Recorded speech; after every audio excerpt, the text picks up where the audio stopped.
Everyone, good afternoon. आज आपण बघणार आहोत की झाडांची काळजी कशी घ्यायची।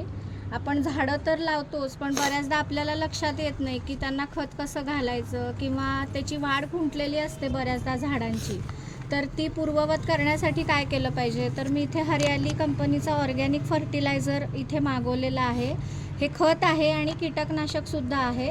म्हणजे जर ह्याला किटाणू लागलेले असतील झाडांना किंवा त्याच्या मुळाशी जर काही म्हणजे किडे वगैरे झालेले असतील तर ते सुद्धा ह्यांनी मरतात। तर आज आपण बघणार आहोत हे फर्टिलायझर आणि हे खत कसं घालायचं।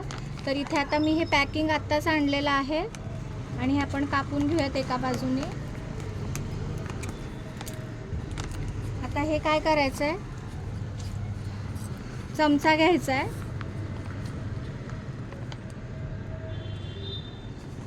चमच्यामध्ये घेऊन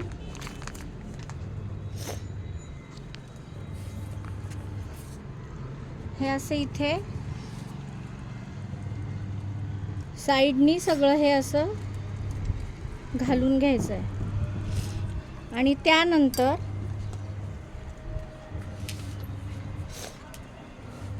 पाण्याने असं थोडं थोडं ह्याच्यावरती शिंतोडे मारायचे।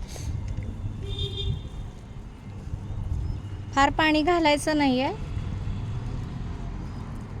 असं सगळ्या झाडांना टाकून घ्यायचं आहे। यांनी झाडाची वाढ तर होतेच, शिवाय मुळाशी जर का काही कीटकनाशक असतील ते सुद्धा मरतात आणि झाडाची वाढ चांगली होते।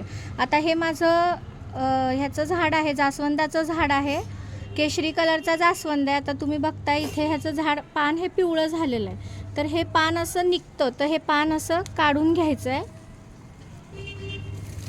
आणि ह्या जास्वंदाच्या झाडाशी इथे तळाशी मी रिंग एक लावलेली आहे। या रिंगमुळे काय होतं की झाड छोटं असून सुद्धा त्याला बऱ्याच चांगल्या प्रकारची फुलं येतात। आता दुसरी गोष्ट अजून एक सगळ्यांना रिक्वेस्ट करायची आहे की मी माझ्या गॅलरीमध्ये पशुपक्ष्यांना आता उन्हाळ्यामध्ये पाणी प्यायला कमी पडतं, तर मी इथे असं छान छोटं भांडं आणलेलं आहे, ह्याच्यामध्ये मी पाणी भरून ठेवते रोज। आणि पक्ष्यांना खाण्यासाठी इथे मी त्यांना तांदूळ आणि गव्हाच्या ओंब्या असं मी टाकलेलं आहे। तर त्या पक्ष्यांना आपली एक सवय झालेली असते, ते बरोबर त्या वेळेला त्यांच्या वेळेला इथे येऊन चिवचिवाट करतात आणि हे व्यवस्थित छानपैकी फस्त करतात। तर माझी अशी रिक्वेस्ट आहे माझ्या सगळ्या मैत्रिणींना की तुम्हीसुद्धा तुमच्या घराच्या गॅलरीमध्ये, तुमच्याकडे जर छोटी बाल्कनी असेल तर त्याच्यामध्ये तुम्ही या उन्हाळ्याच्या दिवसांमध्ये पशुपक्ष्यांसाठी असं भांड्यांमध्ये पाणी आणि त्यांना खाण्यासाठी असं ठेवावं। थँक्यू।